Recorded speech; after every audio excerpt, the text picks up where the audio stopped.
Everyone keeps telling you to just be yourself online. Be authentic. Show up as you. And you nod because it sounds obviously right until you sit down to actually do it and you realize you have no idea who that even is anymore. Here's what nobody will tell you. You can't be yourself if you've never actually met yourself. And by the end of this, you're going to know exactly which version of you has been doing all the talking. You write the post and something feels off. Not wrong, just not you. So you rewrite it. Something safer, more polished, more on brand. And it does fine. But every time a tiny tax gets paid, most people think that feeling means they're bad at content. They're not. That feeling is the most accurate instrument they own, and they've been trained to ignore it. Because there isn't one you trying to show up. There are two, and they're not on speaking terms. Find your voice. That assumes it's lost, not hidden. Be vulnerable. That turns realness into a tactic which the audience clocks instantly. Just post more. That's more reps at performing a self you haven't met. More fluent fraud.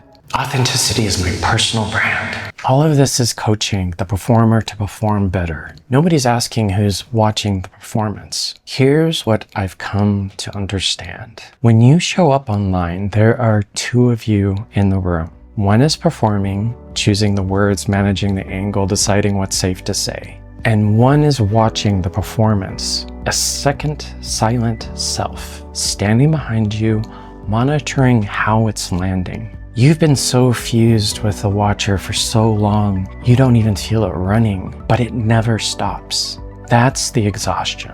It was never the content. It's that you're doing two full-time jobs at once, being seen and surveilling yourself being seen. And here's the part that reframes everything. Being authentic was never about performing better. It's the moment those two collapse into one person. When the one talking and the one watching are finally the same. That's what an audience is actually reacting to when they say someone is real. They're not reacting to confidence or polish or vulnerability as a technique. They're reacting to the absence of a gap. There's nobody standing behind the performance monitoring it. Just a person. And you can feel the instant it's there and the instant it's not. That off feeling, when you rewrite your own post, that's the watcher editing the performer. That's the gap happening in real time. Because the polished version performs fine, you get rewarded for widening the gap. More reach for less you. So you optimize towards the self that isn't yours, and the fraud feeling grows in exact proportion to your success. Better post, more reach. Less you, louder fraud, better post. There's a way to close the gap, but it means meeting the one person you've spent your whole career avoiding. So the real question was never how do I show up more authentically? It's have I ever actually met the self I'm being asked to be? And most of us have spent so long being watched by the algorithm, the audience, the version of ourselves we manage, that we've never once been alone with the self underneath the watching. That self isn't a brand, isn't a niche. It's the thing that was here before any of the performing started. And it already knows exactly what it thinks before the watcher gets a vote. It's been in the room the whole time. You just haven't been introduced.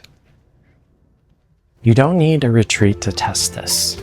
Next time you catch yourself rewriting something you've already said clearly, stop. Read the first version out loud. That flinch you feel, that's not a mistake to fix. That's the two of you meeting for a second. Stay there a beat longer than is comfortable. That's the whole practice. That off feeling I mentioned at the start, I told you it was the most accurate instrument you own. Here's why. It's the one part of you that still knows the difference between the performer and the person. This whole series is me trying to hand you the language for that person, the gap between what you feel and what you think you're supposed to feel. I make one every week.